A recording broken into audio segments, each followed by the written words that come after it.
going to talk a little bit today about our personal favorite movie of all time, some movies from this past year, and some of the movies that we're going to be looking forward to coming up. So, what is your favorite movie of all time? So I think I have to pick an animated movie right now, which is Kubo and the Two Strings, which came out a little while ago. I don't remember, but it's made everything is made out of clay and it's stop motion, so it's a very unique kind of movie. That team does great work. They I do. I forget. Let me look up what the name is, but go ahead. Yeah. They just do such beautiful work, and not only that, the storyline is so beautiful and it made me cry. It's emotional, it's heartwarming, and I think that it's like beautiful scenery and everything about it is just... For those that haven't great. watched Kubo and the Two Strings out there, can you give a brief synopsis of what it's about? Yeah, so Kubo and the Two Strings, it's about this little boy Kubo, and he has this instrument where when he strings it, he can make like paper fly, and it's magic and stuff. But he in the beginning of the movie, you see him and his mother hiding in this cave place, and then Kubo goes on this like hero's journey, and there's lots of themes of like family and him finding out his past and who he is. It's very moving. Yeah, I guess, you know what, that would have been, maybe that was sort of my intention with that question as well. So you can answer for me, like, if you were to ask me what kind of movies am I like drawn to, it's usually like the underdog stuff. Like I love Rudy. I love, I love movies like that. Like I even love like The Duff. Right, I don't know if you guys know that. What the Duff stands for. You remember that? No. I don't even. It's God. We're gonna have to cut that or leave it to show how dumb I am. I hit a pothole. But yeah, I'm drawn to underdog movies. So my question for you is: are you drawn automatically to like animated movies? I think I am. I really love animation because I think animation is beautiful. Okay. What's your favorite movie? Oh, now I want to name my favorite animations of all time. We can do that later. But what is your favorite movie, and tell us what it's about and like why you liked it. Yeah, so the most memorable movies that is on top of my mind for most part of my life is the movies that I watch while I was younger, maybe in high school or like even smaller. So I want to name the movie The Green Mile. I think the director is like Frank Darabont. I am not sure if I pronounce his name is in the right way or not. So Tom Hanks played in that movie, and there was the other actor that he passed away, unfortunately. Michael Clark Duncan? Yes. And this movie is like so beautifully shot. And so for those who don't know, the movie is about like a prison or a section in a prison that is keeping the prisoners that are in line to be executed by an electric chair. And you will get kind of involved with the characters who are like waiting for their death. So I won't spoil. I don't want to spoil the movie, but there is one character that is that you will see, and that is played by Duncan.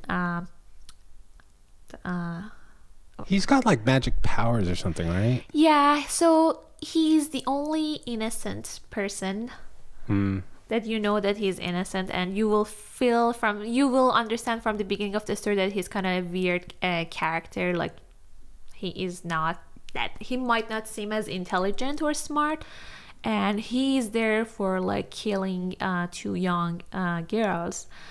and he was accused of raping and murdering like 2 young girls, and because he was a black guy, obviously there was a lot of stigma around the crimes he has been committed. But in reality, he is a very like good character, innocent, and he has some kind of like magical power, like superpower if you want to call that. So he's kind of like a medium, and he has like healing power. So it's a very beautiful... Oh, so this is not a prequel to 8 Mile? No. No? Okay. No. Sorry. Please continue. Yeah, so yeah, that movie is like, this is a sad movie, and I like that movie a lot because... So are you drawn to like dramas? Yeah, that your especially thing? it's like a movie that I watched when I was very young. So maybe the first time I watched it, I was around like 12 to 13 years old.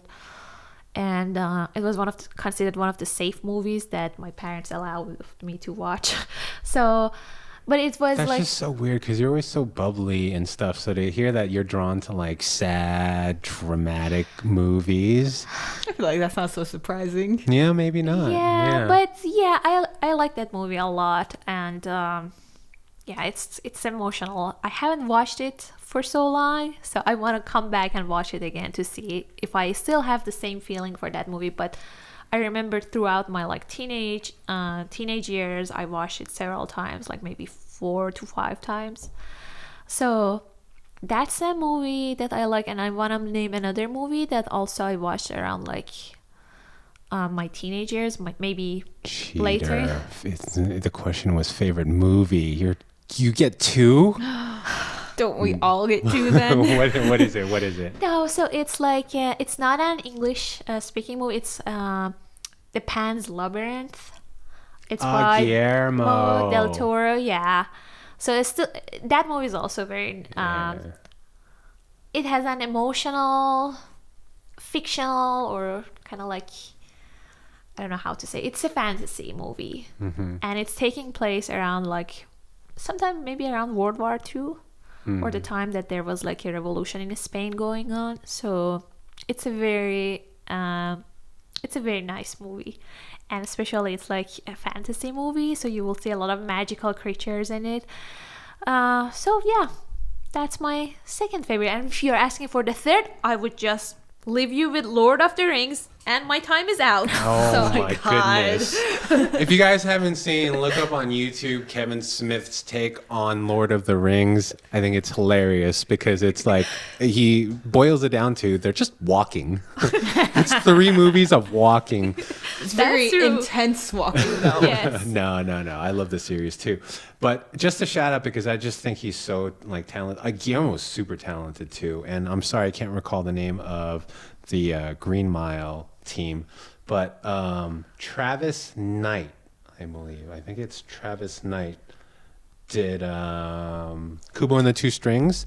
He's also responsible for Paranorman and the Box Trolls, and did the recent Bumblebee movie.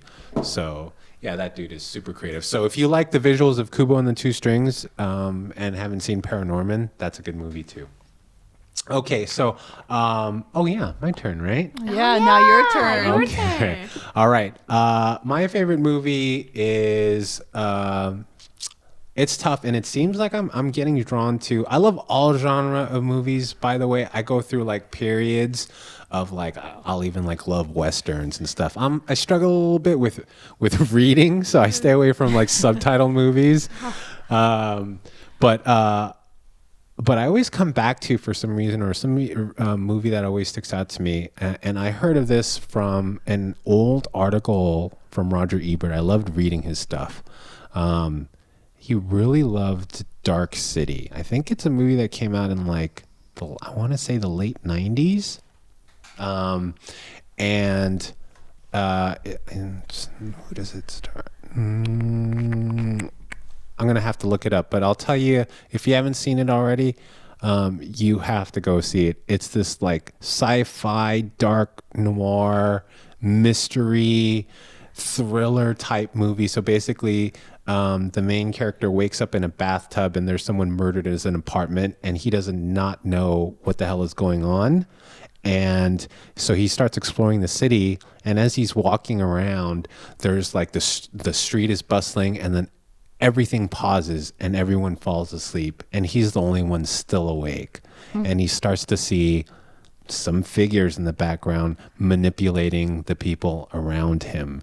And so you're on this journey with him to discover what the hell, like, first of all, that person in the apartment that's dead, did I kill that person? Who am I?